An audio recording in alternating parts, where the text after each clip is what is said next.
What's up, boys and gals, and welcome to my first Archeage Unchained video. In today's guide, I'm going to show you how to get started with fishing in the world of Archeage. Fishing is probably my favourite way to spend labour and make money in this game, as it's great fun and you get to sail around the ocean in your ship looking for the best fish to catch, which is called sports fishing. But before we get to that stage, I'd recommend starting with some bait fishing to level up your proficiency so that you can get a better fishing rod to increase the speed at which you catch and kill fish out in the ocean. Bait fishing is a lot more automated than sports fishing. All you need to do is get a fishing rod, some bait worms, a body of water, and after you've done those things, simply equip your rod and start fishing. To get these items, I'd recommend following the fishing quest chain, as it opens up some cool rewards such as fishing boots that give plus 500 proficiency, and later on titles which grant between 1 and 8k proficiency, which is massive in the early levels of fishing. You can start your quest at Esna Harbour in 2 Crowns or at Sea Child Wharf in Cinderstone. I chose to do it in Cinderstone, but it really doesn't make a difference. To start fishing, you're going to need a fishing rod. So the first quest in this chain actually teaches you how to do that. The materials you're going to need to completely craft the rod are 10 bamboo stalks, 1 iron ingot for the fishing hook, 3 cotton and 3 wool for the fishing line, and 2 lumber and 2 iron ingots for the sturdy steel reel. Once you've got these, you just follow the quest to start crafting your rod at a handicraft kiln. All the crafting tools you need are located in Sea Child Wharf, so there's no need to travel either. If you don't want to collect the materials yourself, you can simply buy them off the auction house, and they're pretty cheap anyway. Once you've got your fishing rod and complete the quest, you'll be rewarded with some bait worms, which are needed to do regular fishing. But you'll only get 50, which is only enough for 50 casts or 250 labours worth, which obviously isn't going to get you much in the way of fish. So you'll need to get a few hundred more to complete this quest chain and to level up your fishing. To get bait worms, you can either purchase them directly off of the auction house, or you can make them yourself using vocation badge items called worm compost.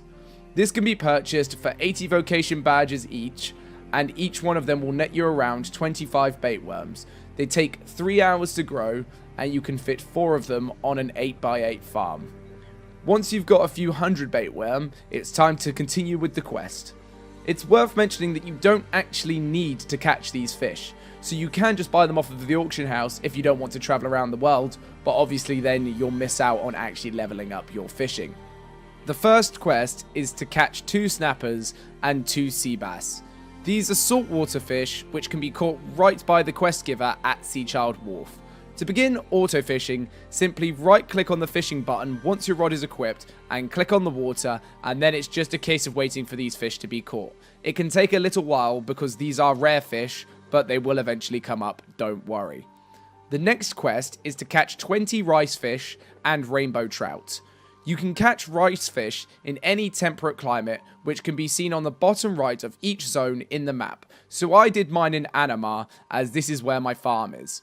The rainbow trout needs to be in an arid climate, so I went to Windscour Savannah for this. The next quest in the chain is for barracudas and red snappers, which are found in tropical climates. For this one, you can simply portal over to Sandeep Community Centre and just fish them up right in the harbour. And for the final bait fishing quest is to catch herring and squid. For these, you need a sub-Arctic climate, so you'll have to travel to the Karakasi Ridgelands to get this one done. Once you've got all of these and handed in the quests, you'll be rewarded with plus 500 fishing proficiency boots. And you'll unlock the next quest, which is to get started with sports fishing, which I'll go over in more detail in my next video, as that's where fishing really starts to take off in terms of making money and having fun. I'd recommend fishing to around 10k proficiency before seriously starting sports fishing, as it can be costly due to needing chum and lures, as well as taking up a lot of your time. But at 10k, you can get a much stronger rod, which means you'll be able to catch and kill the fish much faster. If you want to try out sports fishing before 10k proficiency, to make a bit of money and see if it's something you enjoy, head on over to Anamar with your fishing rod and a sports lure, which can be crafted with 15 iron ingots at any handicraft kiln. Once you've got to Anamar, go to the lily pad with the pink pufferfish stand on it. Attach your lure to the rod by right-clicking it, and then cast your line by using the sports fishing action, which is normally bound to the T key. Usually, you'd need to throw in a chum bucket into a school of fish to begin sports fishing, but the lake at Anamar is permanently baited, so you can skip this step for this one. Once you've done that, it's just a case of waiting for a bite and then start fighting with the fish.